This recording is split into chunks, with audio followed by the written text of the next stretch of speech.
Welcome back. Today we're doing a deep dive into The Courage to Heal by Ellen Bass and Laura Davis. It's really a landmark book for survivors of childhood sexual abuse, and we want to kind of break down the core message for you. Right. And a key thing they emphasize right away is that it's not really focused on what's lost. It's much more about what can actually be reclaimed. That's the starting point. That focus on reclaiming is powerful. Yeah. And where do they say healing actually begins? It's not immediately action, is it? No, not at all. It's actually simpler, but maybe harder. They say healing starts the moment the survivor just believes themselves. Believes themselves, okay. Yeah, because often survivors are silenced, right, by shame or denial or fear. So that self-belief is foundational. That makes sense. And the book talks about how trauma impacts identity. It does, profoundly. They explain that this kind of trauma doesn't just hurt. It essentially rewires your sense of self.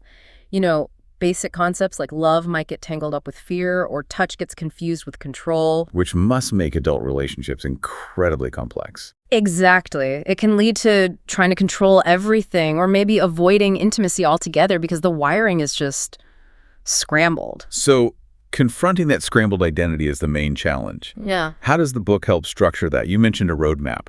Yeah, they outline 3 stages. But, and this is important, they're very clear it's not a straight line, not linear at all. Okay, stage 1. Stage 1 is acknowledging the truth, basically facing the memories, even if they're fragmented or confusing. And doing that with compassion, I remember reading, not judging yourself for it. Precisely. Compassion, not judgment. Then comes stage 2. Which sounds like the really difficult part. It often is. Grieving and releasing. This is where all those buried emotions, the anger, the deep sadness, the confusion, are allowed to surface. Allowed to surface safely, though. Safely, yes. It's not about rushing it. It's about feeling what had to be locked away just to survive back then. Okay, and after that, heavy work. Stage 3. Stage 3 is the pivot. Reclaiming self and connection. This is constructive. It's about rebuilding things like boundaries, self-respect, and crucially, learning to define intimacy on your own terms, separating it from that old trauma overlay. You mentioned it's not linear. Can you elaborate on that? The structure isn't A, then B, then C. Right. They describe healing as more circular. You make progress, then you might pause, maybe even feel like you've slipped back a bit, but then you return and you rise again. It respects the survivor's own pace. Setbacks aren't failures, they're part of the circle. That sounds much more realistic. Does the book offer practical things to help navigate that circle? Oh, definitely. It's very practical. There are tools like specific journaling prompts, not just write what happened, but prompts to process specific feelings like rage.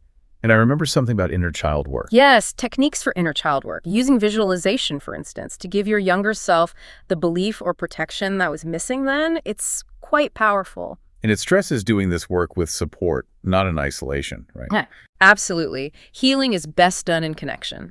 The book even guides supporters, friends, therapists, family on how to listen properly. How to listen without jumping into rescue. Exactly. How to hold space without judgment, without trying to fix it for the survivor, just being present. So wrapping this up, the authors redefine courage.